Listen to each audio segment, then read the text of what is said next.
मेरा नाम है हरिया, मैं काम करता हूँ बहुत बढ़िया, खाता हूँ खाना और रोज गाता हूँ गाना। अरे यार, आज तो बहुत देर हो गई। इस खतरनाक जंगल को देखकर तो मेरे हाथ पैर ठंडे हो गए हैं। अगर मैं वक्त पर गांव नहीं पहुंचा तो मालिक बहुत नाराज हो जाएंगे। तभी हरिया को एक आवाज सुनाई देती है। सुनिए हरु जी। अरे, ये आवाज किसने दी? तभी हरिया को सामने कुछ दूर एक औरत खड़ी दिखाई देती है। अरे भाई, ये औरत अकेली इतनी रात को इस जंगल में क्या कर रही है? चलकर पूछना पड़ेगा। फिर हरिया अपनी बैलगाड़ी उस औरत के सामने लाकर रोक देता है और उससे पूछता है। अरे सुनिए, आप इतनी रात को इस खतरनाक जंगल में अकेली क्या कर रही हैं? तभी वो औरत मीठी आवाज में कहती है, अरे हरु जी, आप आ गए। मैं कब से आपका इंतजार कर रही थी। वैसे तो यहाँ से काफी लोग गुजर चुके हैं, लेकिन मैं खास आपका इंतजार कर रही थी। अच्छा, तुम सच कह रही हो? मुझे तो यकीन नहीं हो रहा है। वो क्या है ना, आज तक किसी ने मुझसे इतने प्यार से बात नहीं की। हाँ हाँ हरु जी, मैं सच कह रही हूँ। अब देर मत करिए और जल्दी से मुझे मेरे घर तक छोड़ दीजिए। हाँ हाँ, कौन सी बड़ी बात है, अभी छोड़ देता हूँ। आप मेरे पीछे बैलगाड़ी में बैठ जाइए और मुझे रास्ता बताते चलिए। फिर वो औरत हरिया की बैलगाड़ी में बैठ जाती है और हरिया बैलगाड़ी हाँकता हुआ आगे चल पड़ता है। फिर उस औरत के बताए हुए रास्ते पर चलते चलते हरिया बैलगाड़ी लेकर एक काली गुफा के आगे आकर रुक जाता है। हरिया उस औरत से पूछता है, हाँ देवी जी, आपका घर कहाँ है? यहाँ पे गुफा के अलावा और कुछ नहीं है? तभी अचानक वो औरत हवा में उड़ने लगती है। देखते ही देखते उसका सुंदर रूप एक डरावनी चुड़ैल में बदल जाता है और वो जोर जोर से हंसती है। अरे तू तो एक नंबर का बेवकूफ निकला। तू तो बड़ी आसानी से मेरी बातों में आ गया। अरे मर गया रे, ये तो एक चुड़ैल है। हे भगवान बचा ले, ये तो बड़ी डरावनी दिखाई दे रही है। और फिर अगले ही पल हरिया की बैलगाड़ी में रखा सारा सामान हवा में उड़ता हुआ उस काली गुफा के अंदर चला जाता है और वो चुड़ैल भी उस गुफा के अंदर जाकर कहीं गायब हो जाती है। हरिया ये नजारा देख बुरी तरह घबरा और परेशान हो जाता है। अरे, ये चुड़ैल तो मेरा सारा सामान लेकर गुफा में गायब हो गई। अब क्या होगा? अगर मैं गांव खाली हाथ गया तो मालिक मेरी अच्छी खबर लेंगे। मेरी इस बात का कोई यकीन भी नहीं करेगा। फिर आखिर वही हुआ। हरिया के मालिक चंपक सेठ को हरिया की किसी भी बात पर रत्ती भर भी यकीन नहीं हुआ। चंपक सेठ को लगा हरिया झूठ बोल रहा है और उसने ही लालच में आकर सारा सामान हड़प कर लिया है। फिर हरिया को बेईमान समझकर चंपक सेठ उसे काम से निकाल देता है।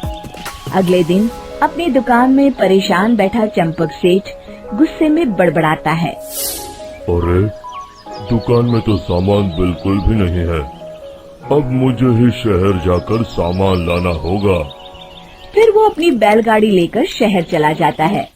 शहर से सामान लेकर जब चंपक सेठ वापस गांव लौट रहा होता है, तभी उसे एक आवाज सुनाई देती है। चंपक जी, ओ चंपक जी। अरे, ये तो कोई मेरा नाम लेकर मुझे पुकार रहा है। फिर उस रास्ते में वही औरत खड़ी दिखाई देती है। फिर क्या था, हरिया की तरह चंपक सेठ भी उस औरत के पास अपनी बैलगाड़ी लेकर जाता है और वो भी उसकी चिकनी चुपड़ी बातों के मोह जाल में फंस जाता है। फिर चुड़ैल उसे भी अपनी गुफा तक ले जाती है और उसका सारा सामान लेकर गुफा में गायब हो जाती है।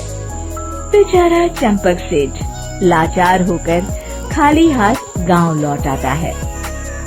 फिर ये उस जंगल में रोज की बात हो जाती है। जो कोई भी शहर से कुछ लेकर गांव की तरफ लौटता, वो चुड़ैल उसे बेवकूफ बनाकर उसका सारा सामान लेकर गुफा में गायब हो जाती। एक दिन हरिया एक लकड़हारे को उसी जंगल की तरफ जाते हुए देखता है।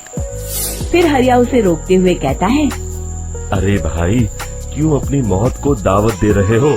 मेरी बात मानो, आगे जंगल में मत जाओ, वहाँ एक बड़ी भयानक चुड़ैल रहती है।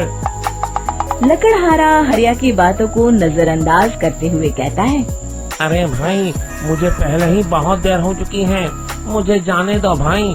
शाम तक लकड़ियाँ काट कर शहर के बाजार में बेचना है। तुम अपनी ये कहानी किसी फुर्सत में बैठे इंसान को सुनाओ, मैं तो चला। इतना कहकर लकड़हारा वहाँ से आगे जंगल की तरफ चला जाता है। फिर अगले दिन गांव के मुखिया के घर के बाहर बहुत सारे लोग जमा हो जाते हैं।